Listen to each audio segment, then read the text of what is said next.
Maintenant que l'on a importé le son, on va quand même faire quelque chose, c'est essayer de créer des transitions douces entre chacune de nos vidéos. Donc là, si je me mets un petit peu plus tôt et que je fais une lecture, on remarque qu'effectivement, les vidéos se succèdent en ce que l'on appelle cut, c'est-à-dire, voilà, elles passent vraiment d'une vidéo à une autre d'un coup. Ce que j'aimerais, c'est faire en sorte que cette transition soit douce et en fondu. Autre petite chose que j'aimerais, c'est que les transitions se fassent par rapport au tempo de la musique. C'est-à-dire, si on écoute bien la musique,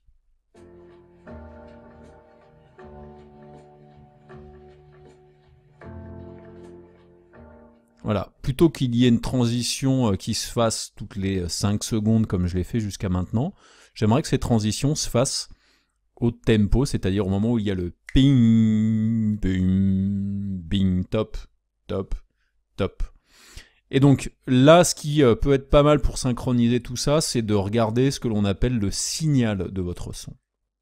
Donc je vais venir ici dans mon son, je vais développer les informations spécifiques au son juste en venant cliquer sur cette petite flèche à gauche. Donc je clique une première fois. Là ici, j'ai des informations audio. Je vais recliquer ici, ce qui me permet d'avoir accès ici aux propriétés de niveau audio, c'est-à-dire la possibilité de venir modifier le niveau sonore de cette piste son. Donc là, en l'occurrence, ça n'est pas ce que je veux faire. Ce que je veux faire, moi, c'est voir le signal. Donc je vais venir cliquer là-dessus et là, maintenant, ça m'affiche le signal. Donc là, ce que je voudrais, c'est que la succession des vidéos se fasse systématiquement au tempo.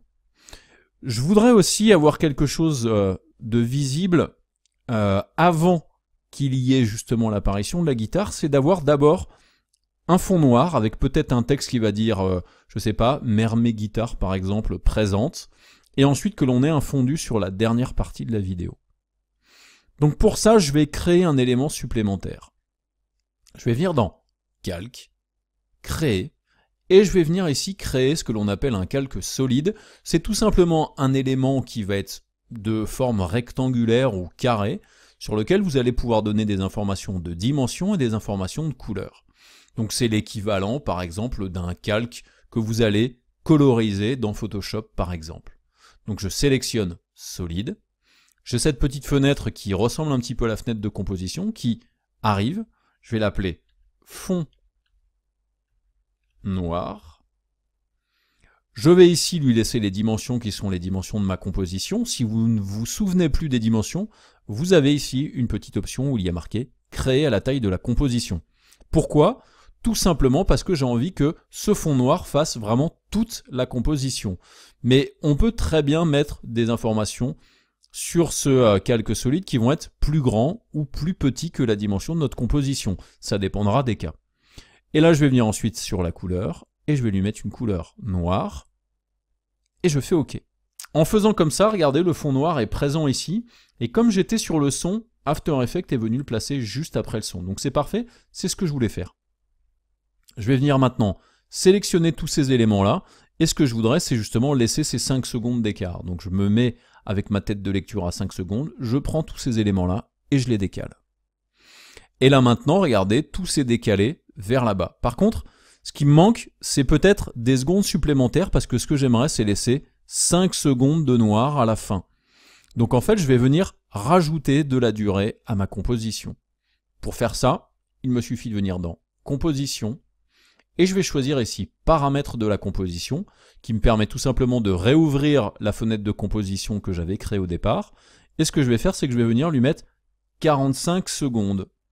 Je fais OK. Et là, j'ai l'impression que la durée n'a pas changé. Si elle a changé, tout simplement, si vous venez ici, vous remarquez que vous avez cette espèce de petit marqueur bleu qui n'est pas complètement à fond ici à la durée de la compo. C'est tout simplement une espèce de système de zoom dans la composition qui va vous permettre de voir plus précisément la durée de votre vidéo. Et donc, du coup, moi, je vais la pousser jusqu'au bout. Et là, regardez, j'ai bien 5 secondes supplémentaires ici. Cette valeur de zoom ici, vous pouvez la déplacer, la modifier aussi en venant plutôt sur cette partie-là. Ça fait exactement la même chose. Et maintenant, ce que je vais faire, ce fond noir, je vais le dupliquer et je vais le positionner là ici aussi sur 40 secondes. Donc pour dupliquer un calque, c'est très simple, il suffit de le sélectionner et vous utilisez le raccourci CTRL-D, ou alors vous allez dans Édition et vous choisissez Dupliquer. Et là, du coup, j'ai mon fond noir. Donc ce que je vais faire, c'est que je vais le prendre, je vais le déplacer au-dessus. Voilà. Là, maintenant, il est au-dessus de tout le monde. Et maintenant, ce que je vais faire, c'est que je vais me mettre à 40 secondes. Donc je rentre la valeur 4000. Je vais prendre cet élément-là et je vais venir le déplacer à la fin de ma vidéo. Et donc là, j'ai bien la succession de d'abord noir, la guitare qui apparaît, elle apparaît à nouveau, etc., etc. Donc là, du coup, je suis intervenu sur la séquence complète de ma vidéo. On va pouvoir maintenant s'attaquer aux transitions douces de chacun des éléments qui sont dans notre vidéo. À tout de suite.